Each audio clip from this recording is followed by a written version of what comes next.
رحت والله اخذت العلاج وكل شيء، قلت يا ولد عامر مو هنا قاعد تكي شويه. طبعا تكيت 5 دقائق بس، يعني الصراحه حتى الغالي مساكي. جيت قلت لهم يا اخي ما في اكل كذا يمين يسار حاجه، قالوا والله ما في جايعين احنا زي.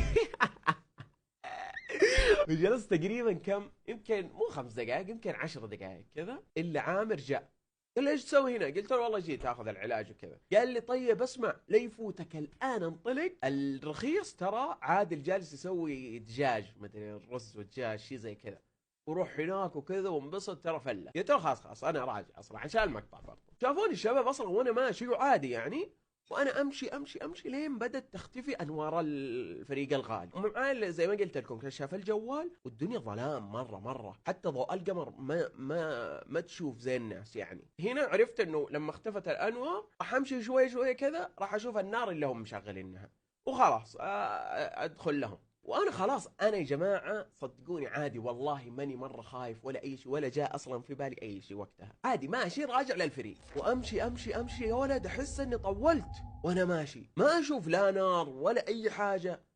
الوضع بدأ يصير غريب، وانا والله هذا احكيكم صدق، وانا ماشي ماشي كذا بديت اجري شويه هرول انه ها يلا خلنا ابغى اوصل، هرول هرول لين ما مريت بين شجرتين وكذا، خفعت عيني كذا مدري ايش، اشوف كذا بعد الا بنت عناكب. بدينا ندخل عالم الرعب 10 20% كذا. بس انا زي ما قلت لكم ربي الحمد لله كذا، ربي حط في قلبي اني ما اموت رعب. ما ادري ايش اللي صار ذاك اليوم، قلت عادي يلا اكمل امشي شويه، وقلت يا جماعه خلوني انادي، اكيد لو ناديت حيسمعون، لان المفروض مره قريب بس يوجهوني يمين يسار قدام شويه، واقوم انادي على طول ابو السعد ابو السعد، ما في. صالح صالح، ما في. عادل عادل، الا عادل يرد علي، بندر بندر تعال من هنا. اوكي الحمد لله. واسمع اسمع عادل وصالح بدوا يتكلمون وكذا، واسمعهم امشي امشي شويه، والسمع يعني اذا رحت مثلا كذا طلع لي الصوت هنا ارجع واكمل، ويسكتون فجأة يا ولد.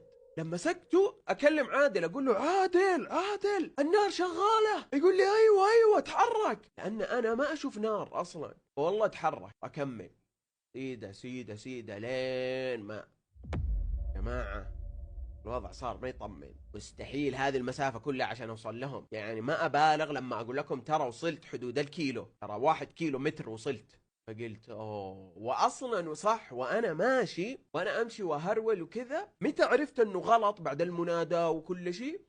لما بديت اطلع من حافة كذا